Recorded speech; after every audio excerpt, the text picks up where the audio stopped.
This video is brought to you by AKSIAS. Hello viewers, welcome back.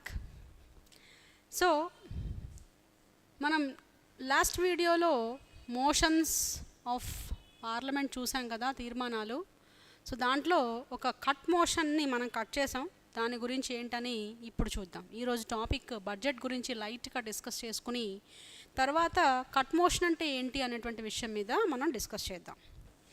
So first of all budget ప్రతి ఒక్కరూ కూడా every year February 1కి budget ఎప్పుడు వస్తుందా అని జనవరి లాస్ట్ వీక్ నుంచి ఏమొస్తాయి, చేంజెస్ ఎలా ఉంటాయి ఏంటి అని మనం చూస్తూ ఉంటాం కదా. సో బడ్జెట్ వార్షిక ఆర్థిక నివేదిక అంటే ఫైనాన్షియల్ ఇయర్ అంటే ఎవ్రీ ఇయర్ మనకు వచ్చేటువంటి ఆర్థిక నివేదిక, ఆర్థికపరమైనటువంటి నివేదిక. ఏముంటాయి ఈ నివేదికలలో, ఆర్థికపరమైనటువంటి నివేదికలలో ఏముంటాయి? ఫస్ట్ ఆఫ్ ఆల్ ఈ బడ్జెట్కి సంబంధించినటువంటి ఆర్టికల్ ఏంటి అంటే 112, ఆర్టికల్ 112. సో ఈ 112లో బడ్జెట్కి సంబంధించినటువంటి అంశాలన్నీ కూడా ఉంటాయి. ఓకే, యూజువల్గా ఈ బడ్జెట్ అంటే ఏంటి? ఒక ఆర్థిక సంవత్సరానికి భారత ప్రభుత్వం యొక్క ఆదాయము, వ్యయము అవన్నీ కూడా వాటి యొక్క అంచనాలు. భారత ప్రభుత్వానికి ఆదాయం అంటే ఇన్కమ్ ఎంత వస్తుంది, ఈ నెక్స్ట్ రాబోయే సంవత్సరంలో భారత ప్రభుత్వానికి ఎస్టిమేటెడ్ ఇన్కమ్ ఎంత వస్తుంది, ఎస్టిమేటెడ్ ఎక్స్పెండిచర్ ఎంత అవుతుంది, వ్యయం ఎంత అవుతుంది, ఏ ఏ పాలసీలు అమలు చేయాలనుకుంటోంది, ఆ పాలసీలకు అయ్యేటువంటి ఎస్టిమేటెడ్ ఖర్చు ఎంత అనేటువంటి ఈ విషయాలతో కూడినటువంటి ఒక పట్టిక. దీన్నే మనం బడ్జెట్ అని అంటాం. ఫైన్. అయితే ఆర్థిక సంవత్సరం అన్నాము, ఫినాన్షియల్ ఇయర్ ఇంగ్లీష్లో. సో ఆర్థిక సంవత్సరం అంటే ఎప్పటి నుంచి ఎప్పటి వరకు? ఏప్రిల్ 1 నుంచి, ప్రతి సంవత్సరంలోనూ కూడా ఏప్రిల్ 1 నుంచి మార్చి 31 వరకు. అంటే ఫర్ ఎగ్జాంపుల్ ఈ ఇయర్ బడ్జెట్ తీసుకున్నాం అనుకోండి, 2020 ఏప్రిల్ 1 నుంచి 2021 మార్చ్ 31 వరకు ఈ మధ్యలో ఉన్నటువంటి పీరియడ్ ఏదైతే ఉందో దాన్ని ఫినాన్షియల్ ఇయర్ అని అంటాం. ఫినాన్షియల్ ఇయర్ అని అంటాం. సో ఈ ఫినాన్షియల్ ఇయర్కి సంబంధించి ప్రభుత్వానికి వచ్చేటువంటి ఇన్కమ్, అలాగే ప్రభుత్వానికి ఖర్చు కాబోయేటువంటి వ్యయం, వీటికి సంబంధించినటువంటి పట్టికనే మనం బడ్జెట్ అని అంటాం. ఫైన్. సో ఏముంటాయండి బడ్జెట్లో అంశాలు అంటే రెవెన్యూ మరియు మూలధనాల అంచనాలు ఉంటాయి. అంటే రాబడి, ఇన్కమ్ ఎంత ఉంటుంది. రెవెన్యూ అంటే మనకి ఎలా వస్తుంది? ట్యాక్సుల రూపంలో వస్తుంది, ఇంకేవైనా వీటికి సంబంధించినటువంటి ఇంట్రెస్ట్ల రూపంలో అలా ఉంటాయి. రెవెన్యూ మనం కట్టేవి కాకుండా మనకు వచ్చేవి, గవర్నమెంట్కి వచ్చేవి, ఇలాంటి ఇన్కమ్స్ అన్నీ కూడా రెవెన్యూ పరంగా మనం చెప్తాం. యూజువల్గా బిగ్గెస్ట్ రెవెన్యూ దేని నుంచి వస్తుందంటే ట్యాక్సెస్ నుంచి వస్తుంది. సో రెవెన్యూ మరియు మూలధనం. మూలధనం అంటే ఏంటి? Capital receipts. So revenue receipts and capital receipts ఈ రెండింటికి సంబంధించినటువంటి అంచనాలు ఉంటాయి బడ్జెట్లో. అలాగే రెవెన్యూ పొందే సాధనాలు ఏంటి, ఎలా మనం రెవెన్యూని పొందవచ్చు, అంటే రెవెన్యూ పొందడానికి మార్గాలు ఏమిటి అనేటువంటి విషయాలు కూడా బడ్జెట్లో ఉంటాయి. అలాగే ఎక్స్పెండిచర్కి సంబంధించినటువంటి అంచనాలు, వ్యయానికి, ఎక్స్పెండిచర్ అంటే వ్యయం, వ్యయానికి సంబంధించినటువంటి అంచనాలు. దేనికి ఎంత స్పెండ్ చేయబోతోంది ప్రభుత్వం, ఏ పాలసీకి ఎంత, ఏంటి, ఎంత కేటాయించారు, నరేగాకి ఎంత కేటాయించారు, లేకపోతే ఇంకేదైనా వేరే పాలసీకి, ఉద్యోగాలు అన్ఎంప్లాయ్మెంట్ని పోగొట్టడానికి ఎంత ఇది చేస్తున్నారు, అలాగే హెల్త్ పాయింట్ ఆఫ్ వ్యూలో ఉన్నటువంటి పాలసీస్కి ఎంత కేటాయింపు చేస్తున్నారు, ఇరిగేషన్కి సంబంధించి ఎంత కేటాయింపు చేస్తున్నారు. ఇలాగా వ్యయానికి సంబంధించినటువంటి అంచనాలు బడ్జెట్లో ఉంటాయి. ఫైన్. ఇక నూతన పథకాలు, ఆల్రెడీ ఉన్న పథకాలకు ఎలాగో వ్యయాన్ని అంటే ఎక్స్పెండిచర్ని ఇంకా ఇంక్రీజ్ చేయడం, తగ్గించడం వగైరాలు ఉంటాయి. అవి కాకుండా కొత్తగా ఏవైనా పథకాలను ప్రవేశపెడుతుంటే ఆ పథకాలకు అయ్యే ఖర్చు ఎంత ఏంటి అవన్నీ కూడా బడ్జెట్లో ఉంటాయి. ప్రాజెక్ట్స్, ఇరిగేషన్ ప్రాజెక్ట్స్ కావచ్చు, ఏవైనా ఇండస్ట్రియల్ ప్రాజెక్ట్స్ కావచ్చు, కొత్తగా మొదలుపెట్టేటువంటి ప్రాజెక్ట్స్, ప్రతిపాదించేటువంటి ప్రాజెక్ట్స్, కొత్త ప్రాజెక్ట్స్ ప్రతిపాదనలు కూడా బడ్జెట్లో భాగంగానే ఉంటాయి. ఓకే, సో ఇవన్నీ, ఈ అంశాలన్నిటితోటి మన బడ్జెట్ ఉంటుంది. అయితే బడ్జెట్ యొక్క విషయం అంటే బడ్జెట్కి సంబంధించిన ఫ్యాక్ట్స్ విషయానికి వెళ్తే 1921లో మొట్టమొదటిసారిగా, అంటే అప్పటికి ఇంకా మనకి స్వాతంత్రం రాలేదండి, బ్రిటిష్ ప్రభుత్వమే నడుస్తుంది, యాక్వర్త్ కమిటీ అని ఒక కమిటీ ఉంది. దీని రిపోర్ట్ ఆధారంగానే బడ్జెట్ని 2 రకాలుగా డివైడ్ చేయడం జరిగింది. అదే జనరల్ బడ్జెట్, రెండవది రైల్వే బడ్జెట్. కోర్స్ అప్పుడు ఈ డివైడ్ చేయడంలో ముఖ్య ఉద్దేశం ఏంటంటే రైల్వేకి సంబంధించి దానికి సపరేట్గా బడ్జెట్ ఉండాలి. ఎందుకంటే రైల్వే డెవలప్మెంట్ కోసం కానీ, రైల్వేకి వచ్చే రెవెన్యూలు వేరే, రైల్వేకి ఖర్చు పెట్టే ఎక్స్పెండిచర్ చాలా ఎక్కువ, ఇలాంటివన్నిటిని దృష్టిలో పెట్టుకుని రైల్వే బడ్జెట్ని సపరేట్గా చేసి ఉండొచ్చు. రైల్వేస్ని డెవలప్ చేయాలి అనేటువంటి ఉద్దేశంతో ప్రత్యేకమైనటువంటి బడ్జెట్ ఉంటే ఉపయోగకరంగా ఉంటుంది అనే కాన్సెప్ట్ తోటి డిఫరెన్షియేట్ చేసి ఉండొచ్చు. ఓకే, ముఖ్య ఉద్దేశం అదే. సో ఇది 2017 దాకా కొనసాగింది. మళ్ళీ 2017లో ఒక్కటైపోయి మళ్ళీ ఒక్క బడ్జెట్గా అయిపోయింది. ఇక రైల్వే బడ్జెట్ అని ప్రత్యేకంగా లేదు, ఈ బడ్జెట్లో భాగంగానే రైల్వేస్ కూడా ఉంది. టోటల్గా ఈ బడ్జెట్లో జనరల్ అంశాలు 109 ఉంటాయి. రైల్వేకి సంబంధించి 34 అంశాలు ఉంటాయి. Okay, fine. ఇక బడ్జెట్ అనేది ఎవరు తయారు చేస్తారు? మనకందరికీ లాస్ట్ బడ్జెట్ చూసుంటే ఐడియా వస్తుంది. ఫినాన్స్ మినిస్టర్ నిర్మలా సీతారామన్ గారు బడ్జెట్ని ప్రవేశపెట్టారు. తయారు చేసేసి ఎవరికి ఇస్తారు? ప్రెసిడెంట్కి ఇస్తారు. ప్రెసిడెంట్ దాన్ని పార్లమెంట్ ముందు ప్రవేశపెడతాడు. తర్వాత నిర్మలా సీతారామన్, అంటే అప్పుడు ఫైనాన్స్ మినిస్టర్ ఎవరైనప్పటికీ, వాళ్ళు ఆ బడ్జెట్లో ఉన్నటువంటి ప్రతిపాదనలు పార్లమెంట్లో చదివి వినిపిస్తారు, అంటే బ్రీఫ్గా. సో దాని గురించి డీటెయిల్డ్ డిస్కషన్స్ అవి జరుగుతాయి. ఓకే, అయితే గ్రాంట్స్ అని మనం అంటున్నాం. ఏ గ్రాంట్ కోరాలన్నా కూడా ఈ బడ్జెట్ పరంగా, బడ్జెట్లో ఉన్నటువంటి విషయాలకు సంబంధించి గ్రాంట్స్ కనుక మనం కోరాలని అనుకుంటే, అంటే లెజిస్లేచర్లో ఉండే వాళ్ళు, మెంబర్స్ ఆఫ్ ద పార్లమెంట్ కోరాలి అనుకుంటే ప్రెసిడెంట్ అనుమతి తప్పనిసరిగా ఉండాలి. ఫైన్. ఇక మనీ బిల్ పాయింట్ ఆఫ్ వ్యూలో మనం చూసాం రాజ్యసభకి లోక్సభకి ఉన్నటువంటి డిఫరెన్సెస్ ఏంటి అనేది. లోక్సభ వర్సెస్ రాజ్యసభ అనే వీడియోలో మనం అంతా కూడా చూసాం. సో మనీ బిల్స్ ఎప్పుడు కూడా లోక్సభలోనే ఇంట్రడ్యూస్ చేయబడతాయి. ఓకే, అండ్ దాన్ని 14 days మాత్రమే రాజ్యసభకు టైం ఉంటుంది, రిజెక్ట్ చేయడానికి కుదరదు. ఏమైనా రికమెండేషన్స్ ఏమైనా ఇవ్వచ్చే కానీ దాంట్లో మార్పులు చేర్పులు చేయడానికి, అమెండ్మెంట్ చేయడానికి కూడా రాజ్యసభకు అవకాశం లేదు. ఓకే, సో అలాగే రాజ్యసభకు ఈ డిమాండ్లపై ఓటు చేసేటువంటి పవర్ కూడా లేదు. ఫైన్. సో అంటే బడ్జెట్ దాదాపుగా లోక్సభకు సంబంధించిందే, కాకపోతే డిస్కస్ చేసేటువంటి అధికారం రాజ్యసభకు ఉంటుంది, కానీ ఓట్ చేసేటువంటి గ్రాంట్లపై ఓట్ చేసేటువంటి అధికారం రాజ్యసభకు లేదు. అది ఓన్లీ లోక్సభకు మాత్రమే ఆ అధికారం సొంతం. ఫైన్. ఓకే, ఇక బడ్జెట్ ప్రక్రియలో దశలు మనకి 6 దశలు ఉంటాయి. మొట్టమొదటి మనందరికీ తెలిసిందే బడ్జెట్ ప్రెజెంటేషన్.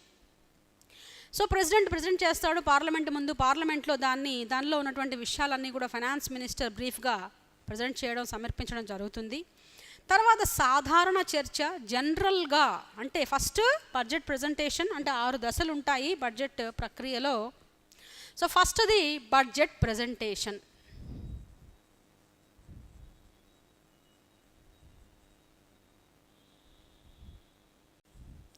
రెండవది జనరల్ డిస్కషన్.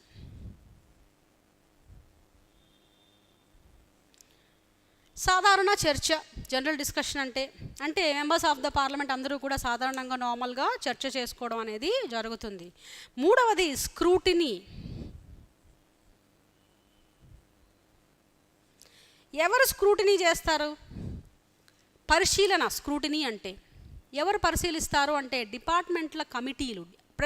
అంటే బడ్జెట్లో ఒక్కొక్క డిపార్ట్మెంట్కి సంబంధించి కేటాయింపులు ఉంటాయి కదా, సో ఆ డిపార్ట్మెంట్ల యొక్క పరిశీలన వాళ్ళు కమిటీలు ఏర్పాటు చేసి ఆ కమిటీలు పరిశీలిస్తాయి, స్క్రూటినీ చేస్తాయి బడ్జెట్ని. ఒకసారి స్క్రూటినీ అయిపోయిన తర్వాత ఇక గ్రాంట్లపై ఓటింగ్ ఉంటుంది. అంటే డిమాండ్ ఫర్ గ్రాంట్స్. ఇప్పుడు మామూలుగా డిమాండ్లు ఉంటాయి. అంతకు ముందు వరకు, ఈ స్క్రూటినీకి ముందు వరకు అన్ని డిమాండ్స్. స్క్రూటినీ అయిపోయిన తర్వాత గ్రాంట్లపై ఓటింగ్ ఆన్ లేదా vote on grants, vote on demands. ఈ డిమాండ్లపై ఓటింగ్ ఉంటుంది. ఈ డిమాండ్ల మీద ఓటింగ్ అయిన తర్వాత అవి గ్రాంట్స్గా మారుతాయి.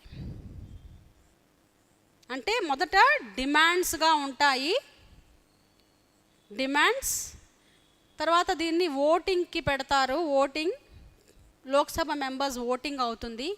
ఓటింగ్ అయిన తర్వాత అవి గ్రాంట్స్ అంటే కేటాయింపులుగా మారతాయి. ఇక్కడ మనకి కట్ మోషన్ అనేది వస్తుంది. కట్ మోషన్కి సంబంధించినటువంటి విషయాలు ఈ ప్రక్రియ అంటే 4th ప్లేస్లో జరుగుతాయి. కట్ మోషన్ మనకి ఓట్ ఆన్ డిమాండ్స్ దగ్గర మనకి ఈ కట్ మోషన్స్ అనేవి ప్రవేశపెట్టడం జరుగుతుంది. ఓకే, దీని తర్వాత passing of appropriation bill. Passing of appropriation bill. 6th stage ఏంటంటే పాసింగ్ ఆఫ్ ఫినాన్స్ బిల్.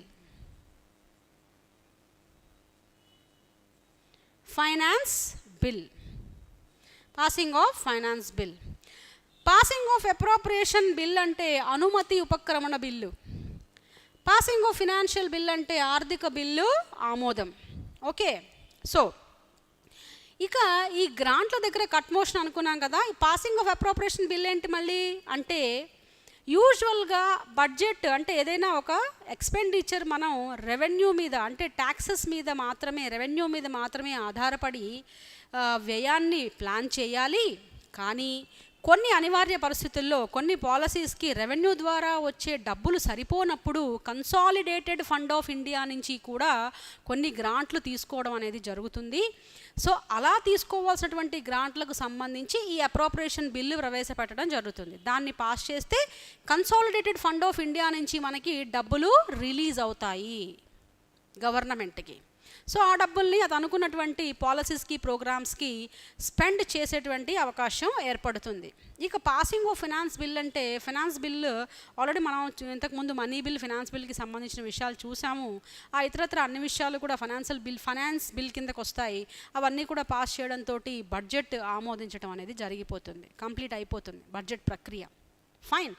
ఇక మనం వెయిట్ చేస్తున్నటువంటి మోషన్ గురించి ఇప్పుడు చూద్దాం. Cut motion.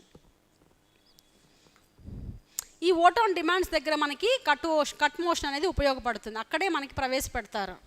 కట్ మోషన్లో మనకి 3 రకాలు ఉన్నాయి. కట్ మోషన్ అంటే అసలు ఏంటి? ముందు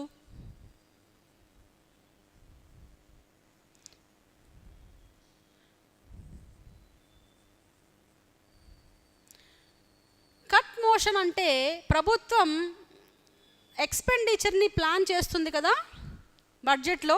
సో దానిని కొంత కట్ చేయడం అంటే ఉన్నటువంటి ప్రభుత్వం ప్లాన్ చేసినటువంటి ఎక్స్పెండిచర్ని ఇంత ఎక్స్పెండిచర్ అనవసరం, దీన్ని కొంత కట్ చేయాలి అనేటువంటి కోత అన్నమాట. సో కోత చేయడం అంటే ఉన్నటువంటి వ్యయాన్ని, ఎక్స్పెండిచర్ని ప్రభుత్వం ప్రపోజ్ చేసినటువంటి ఎక్స్పెండిచర్లో కొంత కోత పెట్టడం అనేది కట్ మోషన్ అని మనం అంటాం. అయితే దీనిలో మొట్టమొదటి పాలసీ కట్ మోషన్ అంటే విధాన కోత.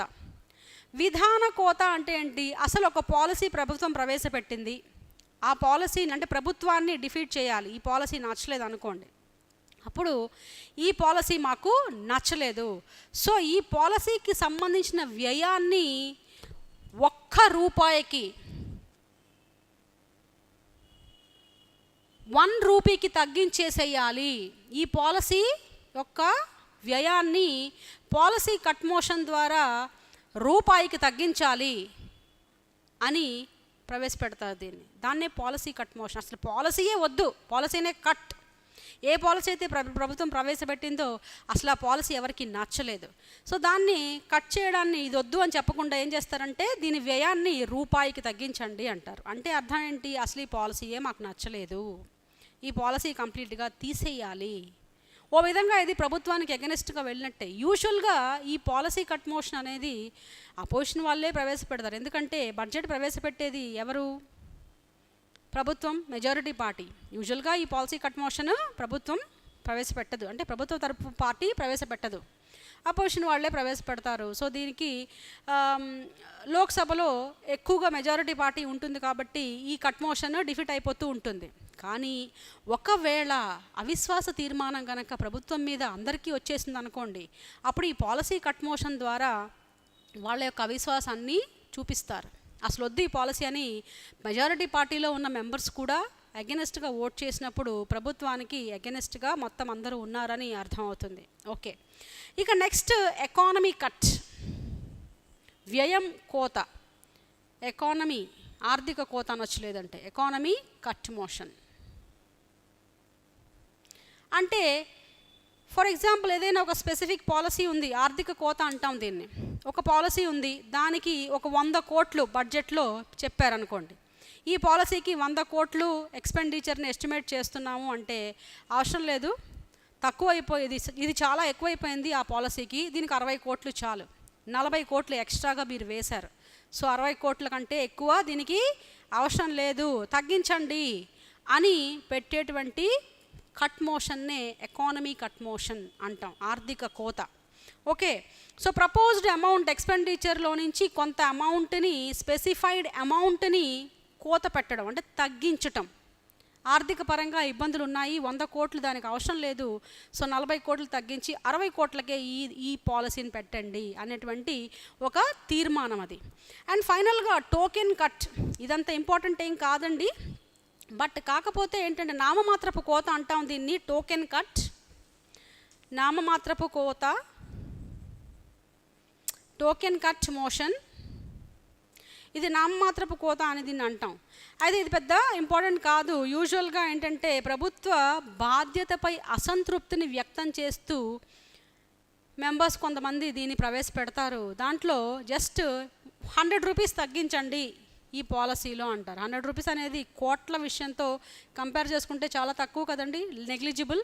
సో ఇది డబ్బులు తగ్గించాలనేది ఇక్కడ ముఖ్య ఉద్దేశం కాదు, 100 రూపాయలు తగ్గించడం అనేది అసలు మ్యాటరే కాదు. బట్ ఎందుకు మరి టోకెన్ మోషన్ పెడతారంటే ప్రభుత్వం యొక్క బాధ్యతపై అసంతృప్తి వ్యక్తం చేయడం, ఇది ఒక పద్ధతి. అసంతృప్తి వ్యక్తం చేయడంలో ఇది ఒక పద్ధతి. ఓకే, సో ఇదండి మనకి కట్ మోషన్ గురించినటువంటి విషయాలు. ఫస్ట్ థింగ్ 3 రకాలుగా ఉంది. పాలసీ కట్ మోషన్ అంటే అసలు ప్రభుత్వ పాలసీ నచ్చలేదని ఇండైరెక్ట్గా ప్రభుత్వం మీద విశ్వాసం కోల్పోతున్నట్టుగా ఇది చూపిస్తుంది.